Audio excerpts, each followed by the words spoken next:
جو بات کہنی ہے سنیں. ایک بہت خوبصورت جوان تھے, حضور علیہ السلام ان سے پیار کرتے تھے کیونکہ جوانی میں وہ سردار بن گئے تھے. سردار کس کے؟ قبیلے کے, قبیلے کے سردار بن گئے تھے. اس خوبصورت جوان کا نام حدیث میں دہیہ کلبی آتا ہے. بنو کلب کے سردار تھے, دہیہ نام تھا, دہیہ کلبی. حضور کی تمنا تھی یہ جوان سدھر جائے. یہ جوان, حضور جوانوں سے بہت پیار کرتے تھے اور جوانوں کے سدھرنے پہ حضور کو بڑی خوشی ہوتی تھی. اور حضور علیہ السلام جن جوانوں کے پیچھے کام ہوتی تھی ان جوانوں کے لیے بہت دعائیں بھی کرتے تھے, اس لیے کہ جوان جوان ہوتا ہے. حضور کی خاص توجہ جوانوں کی طرف تھی. دیکھو حضور علیہ السلام کے صحابہ حضور کے پردہ فرمانے کے تقریباً آدھی صدی تک کے لوگوں کی رہنمائی کرتے رہے, بلکہ پونا صدی تک. تو جو لوگ سب جوان تھے تبھی تو نا. سعد ابن ابی وقاص اس وقت جنگ میں شریک ہوئے جب ان کے چہرے پہ داڑھی بھی نہیں نکلی تھی. مولا علی 9 سال یا 8 سال کی عمر کے تھے جب آپ نے کلمہ پڑھا.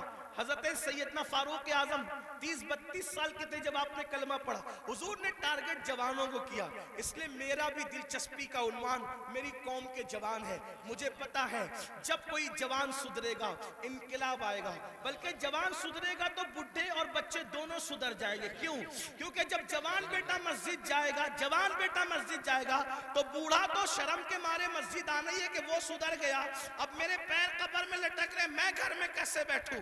اس نے تو سدھر نہیں ہے. لیکن جوان باپ کو جب بچہ مسجد جاتے دیکھے گا تو بچہ باپ کی انگلی پکڑ کر خود ہی جائے گا.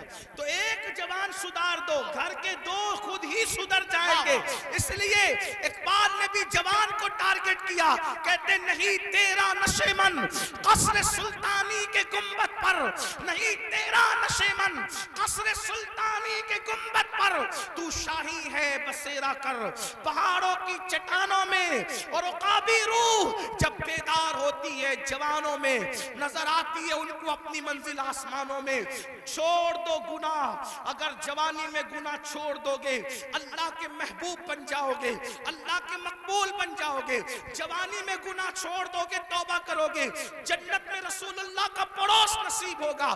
اگر جوانی میں گناہ چھوڑ دو گے اللہ بڑھاپا عزت سے بھرپور کر دے گا.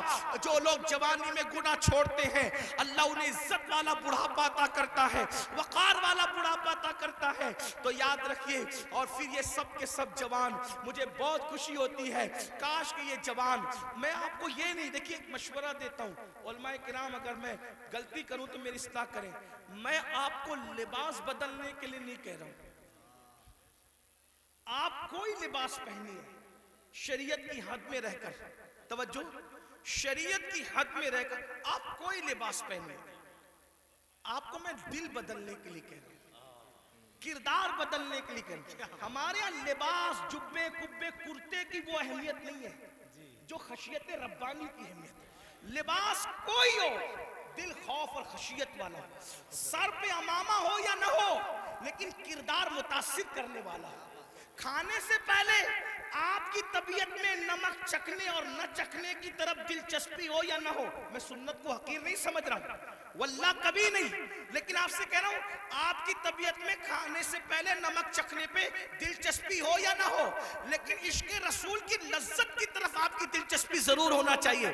اہمیت اس طرف ہے, چہرے سنوارنے کی بجائے کردار سنوارو. اپنے سروں کی ٹوپیاں خوبصورت کرنے کی بجائے اپنے کردار کو خوبصورت کرو. اگر کوئی 2 گھنٹہ بس میں تمہارے بازو میں سفر کر لے تو وہ کتنا بھی کٹر متعصب ہو اس کی فکر بدل جانا چاہیے. اور جب وہ کسی اپنے سے ملے تو کہہ کے ملے میں بھی کسی مسلمان کے ساتھ سفر کر چکا ہوں. لوگ جو کہتے ہیں مسلمان ایسے نہیں ہوتے بلکہ مسلمان تو ایسے ہوا کرتے. ایک بات مجھے یہاں یاد آئی, بات آگے بڑھانے سے پہلے ایک بات.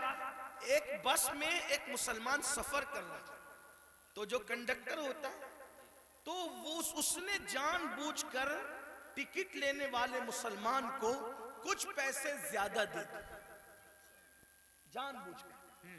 توجہ کرنا, لوگ لوگ ہماری کتابوں کی سٹڈی نہیں کر رہے ہیں, لوگ ہم سے اسلام سیکھنا چاہ رہے, سمجھنا چاہ رہے.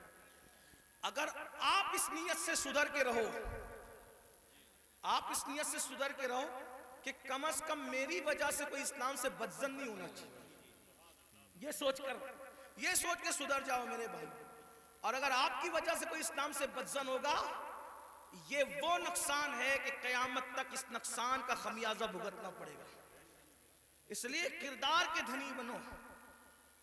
تو کچھ پیسے زیادہ بس کے کنڈکٹر نے اس کو مسلمان کو دے دی، اور اس کے بعد اس نے تجاول عارفانہ سے کام لیا، یعنی کہ اس نے جان کر انجانا ہو گیا. مسلمان نے پیسے گنے اور گننے کے بعد اس نے اس کو بلا کر کہا کہ کنڈکٹر صاحب یہ پیسے آپ نے مجھے کچھ زیادہ دے دیے ہیں، یہ واپس لے لو. اس نے کہا نہیں میں نے زیادہ نہیں دیے، وہ ایسے ہی ہے. کہا نہیں میں نے گنا ہے، یہ زیادہ ہے، آپ لے لیں اس کو، آپ لے لیں. کہا آخر میں نے نہیں دیے تو کیوں لوں؟ تو کہا یہ آپ کو لینے پڑیں گے کیونکہ میرا مذہب میں اس کی اجازت نہیں ہے. تب کنڈکٹر نے کہا دنیا جھوٹ بولتی ہے، تم سچے ہو. لوگ کہتے ہیں مسلمان ایسے ہوتے ہیں، مسلمان واقعی ایسے. میرے بھائیوں ایک دور تھا دنیا کے کوئی بھی مذہب کا آدمی اگر سفر کرنا چاہتا تھا اور اپنی بیٹی کو اور اپنی بیوی کو اکیلے چھوڑ کے جانا چاہتا تھا تو وہ مسلمان ڈھونڈتا تھا کہ مسلمان کے پاس چھوڑ کے جاؤں گا کیونکہ یہ مسلمان ہے، یہ کسی کی عورت پر ہاتھ نہیں ڈال سکتا. یہ اپنی پہچان تھی، اپنی امانتیں. مسلمان آپ دیکھیں تاریخ ہے نا، مکے والے حضور پہ پتھر بھی مارتے تھے، اور جب امانت رکھنے کی بات آتی تو ابو جہل اور ابو لہب کے پاس نہیں رکھتے تھے. معلوم ہے کہ یہ ڈاکو لوگ ہیں. پتھر جس کو مار رہے ہیں اسی کے پاس اپنی امانت رکھنے کے لیے آ رہے ہیں کیونکہ جانتے ہیں کہ یہ محمد الرسول اللہ صادق بھی ہے، امین بھی ہے، یہاں سے ہماری امانت میں خیانت نہیں ہو سکتی. اور حضور نے کیا تاریخی طور پر دنیا کے سامنے ثابت کیا، ہجرت کے لیے جا رہے ہیں تو امانتیں لے کے نہیں جا رہے ہیں، اپنے بھائی کی جان کو خطرے کی جگہ پہ سلا کر کے کہتے علی سو جانا، صبح اٹھ کر کے سب کی امانتوں کو لوٹانا، پھر آ کر کے ہم سے ملاقات کرنا. دیکھ رہے ہیں آپ، یہ ہوتا ہے کردار، یہ ہوتا ہے اسی لیے بدر میں جو کافر آئے تھے مکے کے گنڈے، وہ حضور سے آنکھیں نہیں ملا سکے. کیوں؟ کیونکہ حضور ان کی امانتیں لے کر نہیں بلکہ امانتیں ادا کر کے بتایا کہ دشمن جان کا دشمن بھی ہو اس کی امانت میں بھی خیانت مت کرو. اور آج تو مسلمان کا حال یہ، لوگ مسجد مدرسے کی رقم آج نہیں چھوڑنا چاہتے. یہ حالات ہیں، سب ایسے نہیں ہوتے. لوگ جو ہے وہ ابھی سننے میں آتا ہے حج کا پیسہ لے کے بھاگ گئے، عمرہ کا پیسہ لے. اے مسلمانوں کچھ تو خیال کرو، حج عمرہ کا پیسہ لوگ جو روپیہ 2 روپیہ جوڑ کر کے غریب لوگ کیسے جوڑتے ہیں، لوگ لے لے کر کے بھاگ جاتے ہیں. سوچو تو صحیح نا، انداز تو کریں کتنا گرے گا انسان. کوئی حد ہے گرنے کی. ایک وقت تو وہ تھا اور ایک وقت یہ ہے. لوگ امانتیں ہمارے پاس رکھتے تھے، بیویاں بچیاں ہمارے پاس چھوڑ جاتے تھے، یہ خیانت نہیں کریں گے. اور آج مسلمانوں کے محلوں میں لوگ گھر نہیں لیتے، یہ حال ہے. تو چلے بات کو میں سمیٹ رہا تھا، کیا عرض کر رہا تھا کہ حضور کی تمنا تھی کہ دہیا کلبی مسلمان ہو جائے جی، کیونکہ دہیا قبیلے کے سردار تھے. حضور نے دعا بھی کی اللہ تعالیٰ دہیا کو ایمان کی دولت عطا. دہیا آئے تھے بڑے خوبصورت. دہیا قلبی جب آئے تو حضور نے ان کی تالیف قلبی کے لیے چادر بچھا دی. دہیا نے چادر اٹھائی، عرض کی آقا میں اس چادر پہ بیٹھنے کے قابل نہیں ہوں. اور پھر عرض کی آقا میں تو کلمہ پڑھنے آیا ہوں، غلاموں میں شامل ہونے آیا ہوں.